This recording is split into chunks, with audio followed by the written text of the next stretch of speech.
చెలి నువ్వు తేల్చి చెప్పవే పిల్ల లేక కాల్చి చంపవే లైలా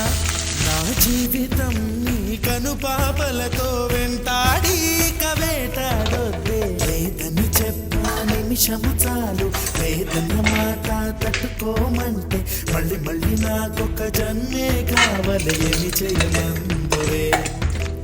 ఏమి చేయమందు